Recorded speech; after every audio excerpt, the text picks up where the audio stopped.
Good afternoon.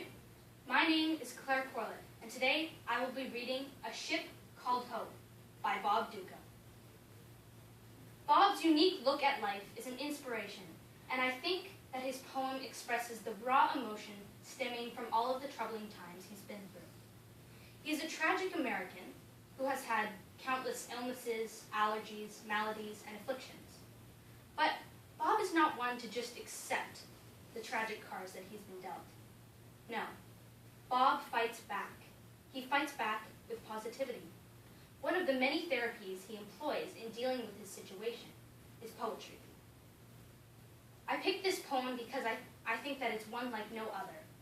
I feel that I can relate to Bob Ducca on so many levels. The main one being how Bob Ducca and I both seek love and acceptance. Bob Ducca is a unique individual and can be a great inspiration in countless ways. And after I read this poem, I think you will agree. So, A Ship Called Hope by Bob Ducca. Today, I launched a ship called Hope, made of the sturdiest oak harvested from forests both ancient, proud, and beauty-filled. Tall, sturdy masts, holding up crisp white sails of hemp, held fast by sinewy ropes, a ship called Hope. Despite my doubts and fears, how easily she did glide from her moorings into the waiting sea and its wet, wet potential. Alas, a ship called Hope had meant to be held aloft by these salty waters all along. Yes, despite the gut-wrenching terror of my no-you-can'ts, and the sour, mean bile of my pessimism, a ship called Hope did readily slip into the saline-rich liquid of a bay called Faith. Upon the shore, the band did play, the men did cheer, and the kerchiefs of the maidens did flutter, promising to be a beacon of love and light, calling hope back home whenever it should return from its journey to lands unknown. A ship called Hope. A ship called Hope. Her sails did fill with a gentle, strong, room-temperature wind.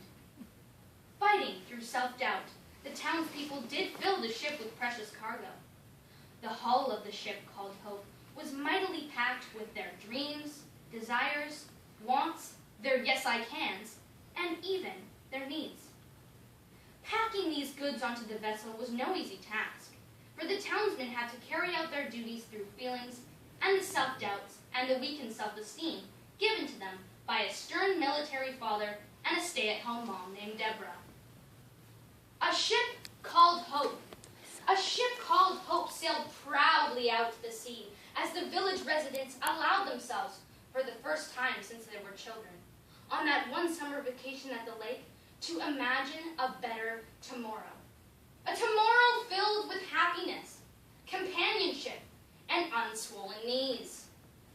And just as the ship called Hope did reach for the horizon, a curious thing happened.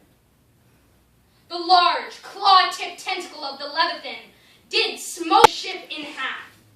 Ruthlessly and without provocation, the mighty sea monster devoured the contents of the ship called Hope. How the people on the shore did scream in terror as this water-bound seventh prince of hell did consume the contents of each of the ship's halves, the same way you or I might suck the meat from a walnut. How they wailed until their throats were bloody as their dreams, desires, and wants disappeared into the gaping maw of the kraken. How the men, women, and children and pets did gouge the eyes out of their own heads so as not to see their yes-I-cans and their needs, not to mention their sea-bearing brethren, tumble into the gurgling stomach acids of the heartless Jean Marin. Today, I lost a ship called Hope, but I do not despair, for I've been told that God has a plan for each and every one of us, and that behind every cloud is a lining of silver. And though I cannot see it, there must be a reason for the random and seemingly dream-mocking destruction of a ship